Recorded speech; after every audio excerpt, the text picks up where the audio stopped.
Maris Racal inaming boyfriend na si Anthony Jennings. Ex-GF ng aktor pinatamaan ang dalawa. Sa isang panayam ng press, muling umusbong ang balita tungkol sa relasyon ni Maris Racal at ng aktor na si Anthony Jennings. Sa kanyang mga pahayag, malinaw na inamin ng dalaga na may espesyal na ugnayan sila ng aktor. Ayon kay Maris, walang sinagasaang tao sa kanilang pagmamahalan, at itinuturing niyang tama ang kanyang desisyon na manatiling tahimik ukol dito, sapagkat alam niyang mas lalo lamang itong magiging batayan ng mga bashers para sa kanilang pangungutya. Maraming netizens ang napansin ang tila malapit na ugnayan ni Maris at Anthony, na naitala sa mga pagkakataong magkasama silang naglalakad at lumalabas. Isa sa mga hindi malilimutang sandali ay nang ipagdiwang ni Anthony ang kaarawan ni Maris sa isang eroplano, na nagbigay ng sorpresa at saya sa dalaga. Ang mga ganitong pagkakataon ay nagpatunay na hindi na nila kailangang itago ang kanilang nararamdaman sa isa't isa. Hindi may kakaila na naging tampok sa balita ang hiwalayan ni Maris Racal at Rico Blanco,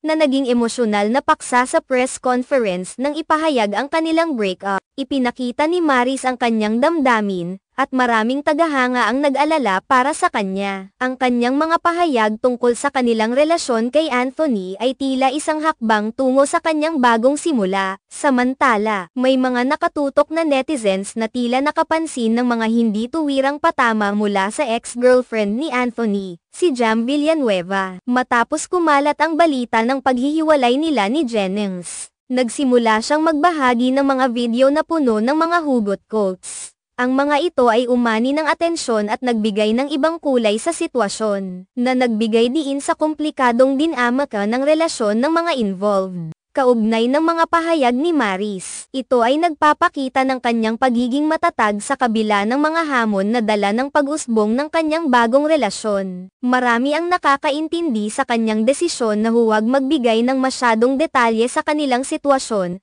lalo na sa mga tao na mahilig makialam. Ang pagiging tahimik niya ay isang paraan upang protektahan ang kanilang pagmamahalan mula sa mga negatibong komento at opinyon. Ang mga tagumpay at kabiguan sa pagmamahal ay bahagi ng buhay ng sinumang tao, at si Maris ay isang magandang halimbawa ng pagiging matatag sa kabila ng mga pagsubok. Ang kanyang pagmamahal kay Anthony ay tila nagbigay ng bagong pag-asa at sigla sa kanyang puso, at ang mga simpleng sandaling kanilang pinagsaluhan ay nagiging mahalaga sa kanilang relasyon. Sa kabuuan, ang kwento ni Maris Racal at Anthony Jennings ay nagpapakita na ang pagmamahal ay hindi laging madali, ngunit sa tamang tao at suporta, nagiging posible ang pagbuo ng isang magandang relasyon. Habang patuloy ang kanilang paglalakbay, inaasahang magiging inspirasyon sila sa mga tao na naniniwala sa pag-ibig at sa mga bagong simula.